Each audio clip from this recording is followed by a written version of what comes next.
Assalamualaikum warahmatullahi wabarakatuh. Hari ini saya akan mempresentasikan tugas saya yang berjudul Etika Profesi Industri 4.0.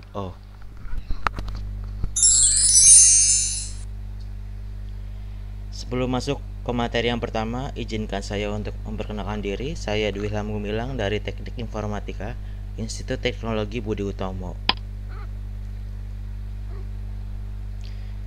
Materi yang pertama adalah industri. Industri adalah bidang yang menggunakan keterampilan dan ketekunan kerja dan penggunaan alat-alat di bidang pengolahan hasil-hasil bumi dan distribusinya sebagai dasarnya.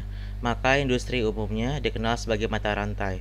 Selanjutnya dari usaha-usaha mencukupi kebutuhan ekonomi yang berhubungan dengan bumi, yaitu sesudah pertanian, perkebunan, dan pertambangan yang berhubungan erat dengan tanah. Kedudukan industri semakin jauh dari tanah, yang merupakan basis ekonomi, budaya, dan politik. Tujuan pembangunan industri adalah menciptakan dan memperluas lapangan pekerjaan, memperkokoh struktur ekonomi nasional, mengurangi ketergantungan pada barang-barang impor, menghasilkan dan menghemat devisa negara. Sejarah revolusi industri. Profesor Klaus adalah ekonom terkenal dunia asal Jerman, pendiri dan ketua eksekutif World Economic Forum, yang mengenalkan konsep revolusi industri 4.0 dalam bukunya yang berjudul The Fourth Industrial Revolution. Revolusi industri 4.0 telah mengubah hidup dan kerja manusia secara fundamental. Berbeda dengan revolusi industri sebelumnya, revolusi industri generasi keempat ini memiliki skala, ruang lingkup, dan kompleksitas yang lebih luas. Kemajuan teknologi baru yang mengintegrasikan dunia fisik, digital, dan biologis telah mempengaruhi semua disiplin ilmu, ekonomi, industri, dan pemerintah. Revolusi industri 4.0 merupakan fase keempat dari perjalanan sejarah revolusi industri yang dimulai pada abad ke-18. Menurut Profesor Schwab, dunia mengalami 4 revolusi industri. Revolusi industri pertama ditandai dengan penemuan mesin uap untuk mendukung mesin produksi, kereta api, dan kapal layar. Berbagai peralatan kerja yang semula bergantung pada tenaga manusia dan hewan kemudian digantikan dengan tenaga mesin uap. Dampaknya, produksi dapat dilipat gandakan dan distribusikan ke berbagai wilayah secara lebih masif. Namun demikian, revolusi industri ini juga menimbulkan dampak negatif dalam bentuk pengangguran massal. Perkembangan ilmu pengetahuan dan teknologi yang semakin pesat pada awal abad 20 telah melahirkan teknologi informasi dan proses produksi yang dikendalikan secara otomatis. Mesin industri tidak lagi dikendalikan oleh tenaga manusia, tetapi menggunakan programmable logic controller atau PLC, atau yang kita sering sebut sistem otomisasi berbasis komputer. Dampaknya, biaya produksi menjadi semakin murah. Teknologi informasi juga semakin maju, diantaranya teknologi kamera yang terintegrasi dengan mobile phone, dan semakin berkembangnya industri kreatif di dunia musik dengan ditemukannya musik digital. Berikut gambaran revolusi industri 4.0 dari industri pertama sampai keempat. Yang pertama ini, revolusi industri 1 dimulai di abad 18 dengan adanya penemuan mesin uap dan mesin manufaktur. Revolusi industri kedua dimulai di abad 19 dengan adanya produksi massal, mesin listrik, dan standarisasi industri. Revolusi ketiga ditandai dengan komputer dan teknologi informasi pada abad ke-20. Dan saat ini kita berada di era revolusi industri keempat. Prinsip perancangan revolusi 4.0 terbagi menjadi 4.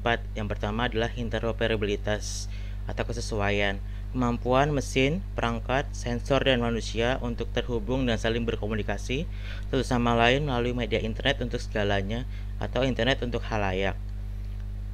Yang kedua, transparansi informasi, kemampuan sistem informasi untuk menciptakan salinan dunia fisik secara virtual dengan memperkaya model pabrik digital dengan data sensor. Bantuan teknis. Pertama, kemampuan sistem bantuan yang membantu manusia mengumpulkan data dan membuat visualisasi agar dapat membuat keputusan yang bijak.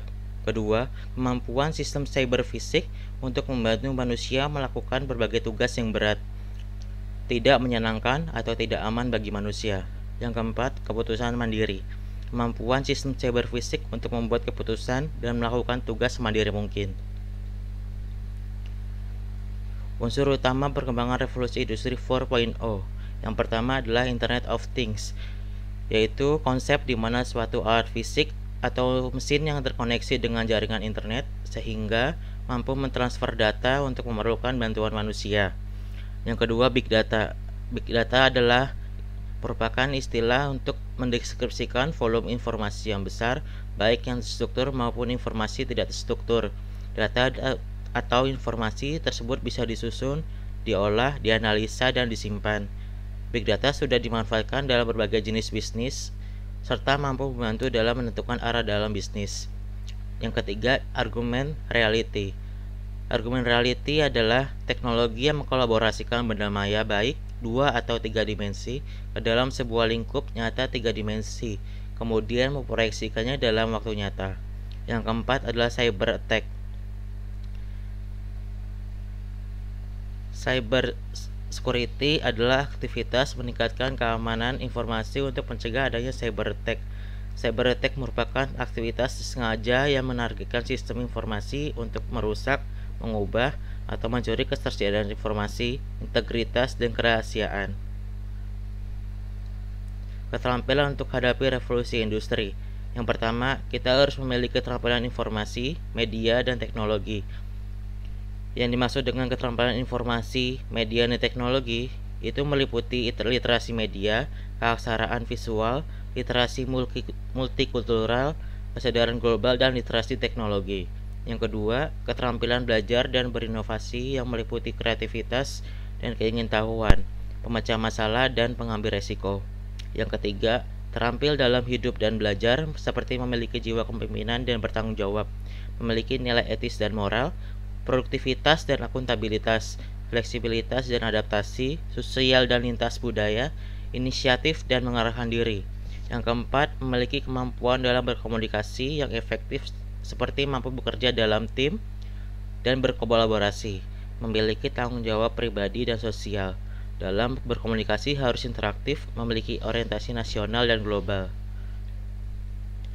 Sekian presentasi dari saya. Apabila ada kesalahan mohon dimaafkan. Jangan lupa untuk like, comment, and subscribe. Thank you.